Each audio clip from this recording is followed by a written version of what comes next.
అమ్మగారు నీ యొక్క బంగారు పాదములకు 10,000 వందనాలమ్మా. ఆశీర్వాదం వచ్చేలాగా వర్దెల్లవమ్మ కుమార్తె.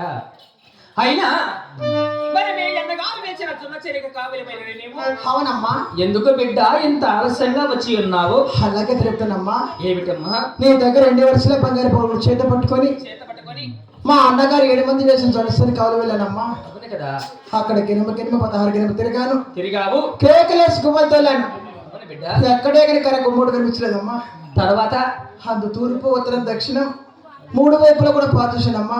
అవునమ్మా. అప్పటికి కూడా కర్ర 3 కనిపించలేదమ్మా. అవును బిడ్డ. అందు పరవటబాగా పారచూడగా మా అన్నయ్య వంటి మద్దిలేడు స్వామి శిలకాదంతో వచ్చి 7 కర్రలు మోటి పెట్టాడమ్మా. అవునమ్మా.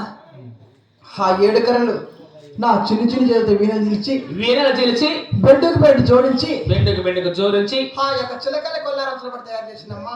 అవునమ్మా.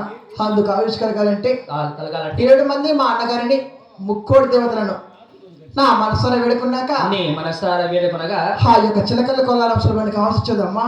అప్పుడు ఆ చిలకల కొల్లారమంలో కొలువైదేరి మీరున్న అద్దాల మీదకి వచ్చాక ఎంత ఆలస్యమైనదమ్మా. శభాష్, చాలా చక్కని పని చేసావు బిడ్డ. నిన్ను చూడ నా మనసు కడంగా ఆనందపడుతుంది. ఈ చిలకల బండి తయారు చేసి వచ్చిన సమయంలో అవునమ్మా. మరి అదే చిలకల కొల్లారమంలో కొలువైదేరి మన పావుగొండ పట్టమంతయు అవును బజారు మరి 16 బజార్లు కూడా అవునమ్మా సంతోషంగా ఊరిని వెలుస్తావు బిడ్డ. అలాగే వెలుస్తానమ్మా. అలాగనే పంపిస్తానమ్మా. అలాగేనమ్మా. అవునమ్మా.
మన చిలకల కొల్లారబండ్ల కొలువైదేరి అవును మన పావుగడ పట్టమంతయు బజారు 16 బజార్లు కూడా అవునమ్మా సంతోషంగా ఊరేమైనా వెళ్ళురా బిడ్డ. వెళ్ళొస్తానమ్మా. అలాగే వెళ్ళురా తల్లి. అలాగేనమ్మా.